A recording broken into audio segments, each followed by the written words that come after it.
ನಲ್ಲಿ ಯಾಕಂದ್ರೆ ಈ ಕಡೆ ಭಾಗದಲ್ಲಿ ಒಂದು ದಿವಸ ಈ ಸಂಸದರು ಮಾತಾಡಿಲ್ಲ. ಇಲ್ಲಿ ಬಂದ್ಬಿಟ್ಟು ಗೋಲಿ ಆಟ ಬುಗ್ರಿ ಆಟ ಮಾಡ್ಕಿಂತ ಕುತ್ಕೊಳ್ಳೋದು. ಇವನು ಎಷ್ಟು ಎಷ್ಟು ಲೋ ಲೆವೆಲ್ ಇರ್ಬೇಕು ಹೇಳಿ. ಟ್ಯಾಕ್ಸ್ ಕಲೆಕ್ಷನ್ಸ್ ಕೊಡೋದು ಬರ್ತದೆ ನಮಗೆ. ಟ್ಯಾಕ್ಸ್ ಕಲೆಕ್ಷನ್ಸ್ ಸೆಂಟ್ರಲ್ ಗೌರ್ಮೆಂಟಿಗೆ ಕೊಡ್ತೀವಿ, GST ಅನ್ನ. ಇದ್ರ ಬಗ್ಗೆ ಯಾರಾದರೂ ಚರ್ಚೆ ಮಾಡಿದ್ರೆ ಅದಕ್ಕೆ ನಾನು ಮೊನ್ನೆ ಲಾಸ್ಟ್ ಟೈಮ್ ಹೇಳಿದೆ, ನಾವು ಅಡಿಕೆಯಿಂದ ಈಗ ನೀವೇನು ಸೆಸ್ ಕೊಡ್ತಾ ಅದೇ ಜಾಸ್ತಿ ಆಗ್ಬಿಟ್ಟಿದೆ. ಈಗ ಅಡಿಕೆಗೆ ಎಷ್ಟು ಕೊಡ್ತಾ ಇದ್ದೀರಾ ನೀವು?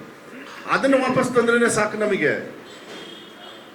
ಇವ್ರು ಕುತ್ಕೊಂಡು ಖೇಲೋ ಇಂಡಿಯಾ ಮಾಡೋದು, ಡೆಲ್ಲಿಗೆ ಹೋಗೋದು, ಯಾರ್ದ ಹತ್ರ ಒಂದು ಮಿನಿಸ್ಟರ್ ಹತ್ರ ಫೋಟೋ ಹೊಡಿಸ್ಕಿನ್ನೋದು, ಕಳ್ಸೋದಪ್ಪ. ಯಾಕೆ? ಓಟ್ ಕದ್ದಿರೋದ್ರ ಬಗ್ಗೆ ಯಾವನಾರು ಮಾತಾಡ್ತಾನಂತ ಇವನು? ರಾಹುಲ್ ಗಾಂಧಿ ಅವ್ರನ್ನ ಎಷ್ಟು ಎಷ್ಟು ಕೀಳ್ಮಟ್ಟಕ್ಕೆ ಇವರು BJP ಅವ್ರು ಮಾತಾಡಿದ್ರು ಅಂದರೆ ಇವತ್ತು ನಾವು ಧೈರ್ಯವಾಗಿ ನಾನು ಹೇಳಲಿಕ್ಕೆ ಇಷ್ಟಪಡ್ತೀನಿ. ಆ ಯಪ್ಪ ಅಜ್ಜಿನ ಕಳ್ಕೊಂಡ ಈ ದೇಶಕ್ಕೆ, ಅವ್ರ ತಂದೆಯವ್ರನ್ನ ಕರ್ಕೊಂಡ್ರು. ನಮ್ಮ ದೇಶದಲ್ಲಿ ಆಗಿರ್ಬೋದು, ಅದು ಬೇರೆ ಪ್ರಶ್ನೆ. ಅಷ್ಟು ಕಷ್ಟ ಅಲ್ಲ, ಅಷ್ಟು ಈಸಿ ಅಲ್ಲ ಯಾರನ್ನೋ ಕಳ್ಕೊಳ್ಳೋದು. ಹೆತ್ತವ್ರನ್ನ ಕಳ್ಕೊಳ್ಳೋದು, ಯಾರು ಹೆತ್ತಿರ್ತಾರೆ ಅವ್ರನ್ನ ಕಳ್ಕೊಳ್ಳೋದು ಭಾಳ ಕಷ್ಟ ಆಗುತ್ತೆ. ಪಪ್ಪು ಅಂತ ಕರೆದ್ರು ಅವ್ರನ್ನ. ಕನ್ಯಾಕುಮಾರಿಯಿಂದ ಕಾಶ್ಮೀರವರೆಗೂ ನಡೆದ್ರು.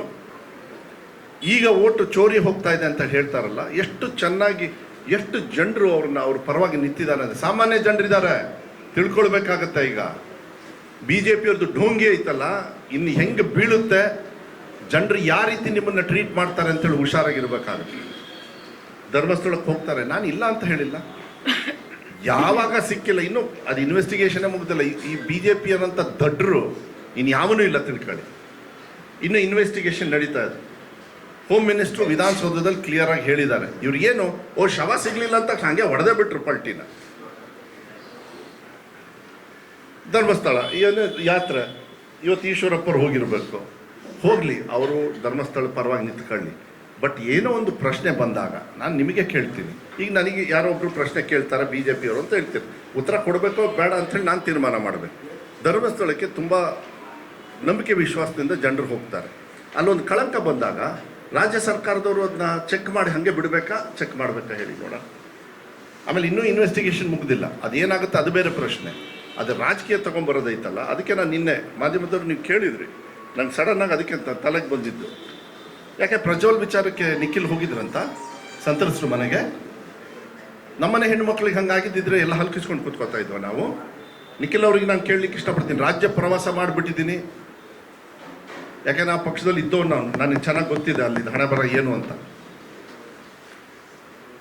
ಇವತ್ತು ಯಾರು ಇವ್ರು ಸಂತ್ರಸ್ತರು ಮನೆಗೆ ಹೋಗಿದ್ರಂತ ಇವರು BJP ಅವರು. ನಾನು ನೀವು ಹೋಗ್ರಿ ಕೇಳೋದಲ್ಲ, ಧರ್ಮಸ್ಥಳಕ್ಕೆ ಹೋಗಿ ಏನು ಧರ್ಮದ ಯುದ್ಧ ಸ್ಟಾರ್ಟ್ ಆಗೋಗ್ಬಿಡ್ತಂತೆ. ಹಾಂ, ಅದು ಯಾರೋ ಮಾಧ್ಯಮದವರು ಬಿಹಾರಲ್ಲಿ ನನ್ನ ಎದುರುಗಡೆ ಕೇಳ್ತಾ ಇದ್ದಾರೆ, ನೀವೆಲ್ಲ ಇವತ್ತು ಬಟ್ಟೆ ಹಾಕ್ಕೊಳ್ತಾ ಇದ್ರೆ ಮೋದಿಯಿಂದ. ಯಾಕೆ ನಾವು ಅದಕ್ಕೆ ಮೋದಿ ಬರೋಕ್ಕಿಂತ ಮುಂಚೆ ನೀವೆಲ್ಲ ದುಂಡುಕಿದ್ದೇನಪ್ಪ, ನೀವೆಲ್ಲ ದುಂಡುಕಿದ್ರೆ, ನಿಮ್ಮನ್ನು ಅಷ್ಟು ನೀವು ದುಂಡುಕಿದ್ರ ಅಲ್ಲ? ಇದೆಲ್ಲ ಶೇಮ್ ಅಲ್ವಾ ಇದು? ಹಾಂ, ಅವನು ಚೆನ್ನಾಗಿ ಮಾತಾಡ್ದ ಅವನು.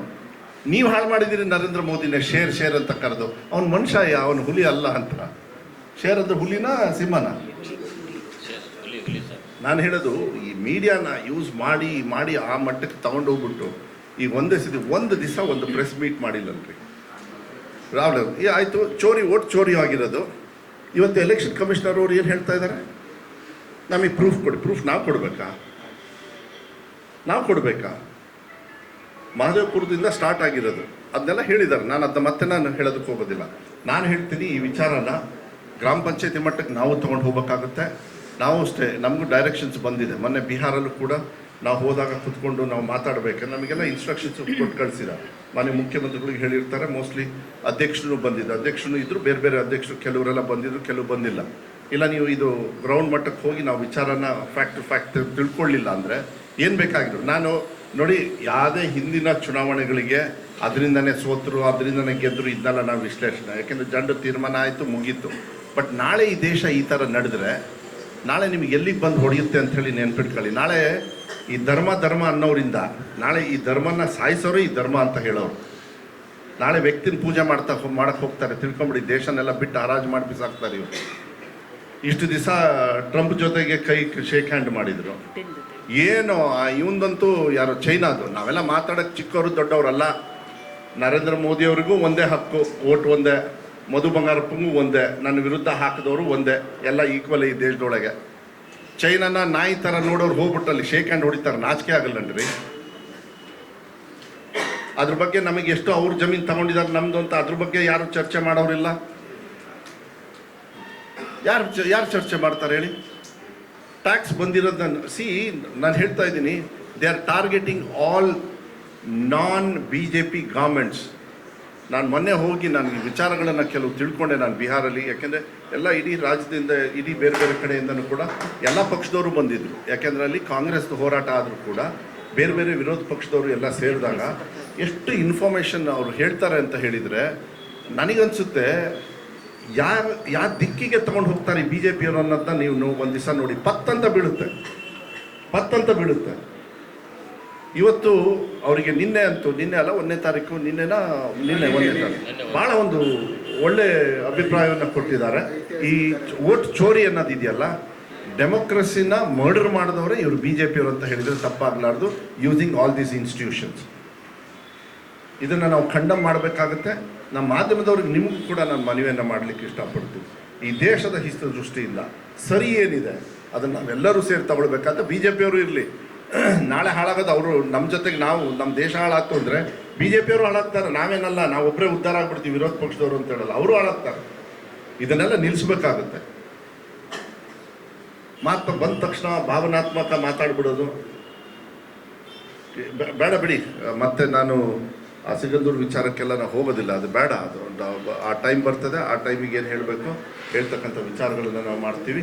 ಅದೇ ಇಷ್ಟು